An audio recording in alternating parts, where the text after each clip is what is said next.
One morning, Percy was impatient. He was wearing a new coat of paint and longed for everyone to see it. The other engines were still dozing, but not Percy. Driver should be here by now. What's he doing? Sleeping, grunted Gordon.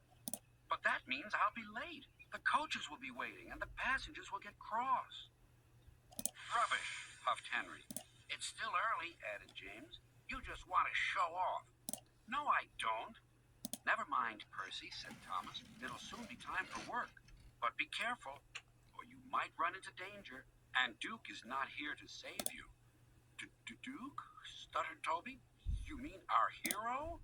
A large painting of Duke hung in the engine shed. The very same, said Thomas. Driver told me the story. Listen. And this is the story Thomas told them. Long ago, when Peter Sam was still called Stuart and Sir Handel Falcon, they worked with Duke on his old railway, but Falcon still had a lot to learn. The manager came to see him. Falcon, I'm pleased with your work so far. Now you must learn a difficult part of the line. We call it the mountain road. Falcon was excited. Yes, please, sir. So tomorrow, when you have a new coat of paint, you will go on it. Duke will explain everything. Huh, thought Falcon. Duke's an old fusspot. Next day came. Listen, warned Duke, the mountain road is difficult. I'll lead.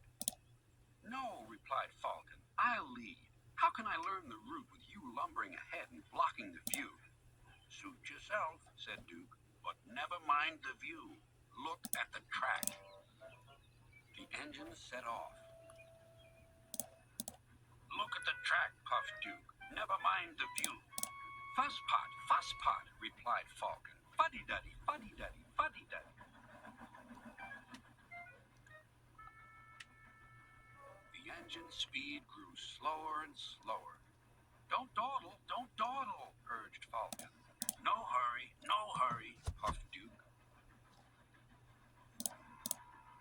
Soon they approached a tunnel. Falcon didn't like the tunnel. It was curved, and he couldn't see. I want to get out, he sighed. One moment, everything seemed safe. But then, suddenly,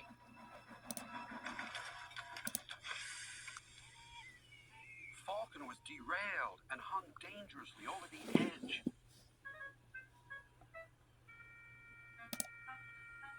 Duke bravely held on with all his strength. Stop shaking, he called.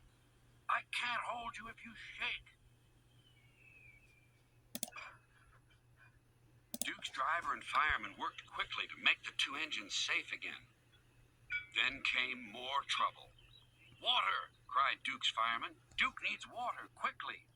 Luckily, there was a workman's cottage nearby. Soon everyone was passing jugs, buckets, kettles, and saucepans filled with water until Duke's thirst was quenched. All the while, Duke was building more strength. At last, with everyone's help, he was able to pull Falcon back onto the rails.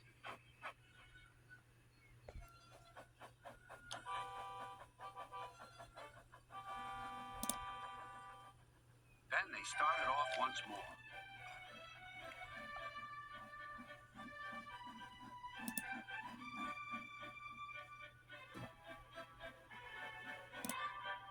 The manager was waiting at the top station. He apologized for the accident. Your Duke, said the passengers, is a hero. He stood firm like a bulldog and wouldn't let go. Falcon was grateful, too. Thank you for saving me, Duke. I don't know why you bothered after I'd been so rude. Oh, well, replied Duke. You just had a new coat of paint. It would have been a pity if you'd rolled down the mountain and spoiled it.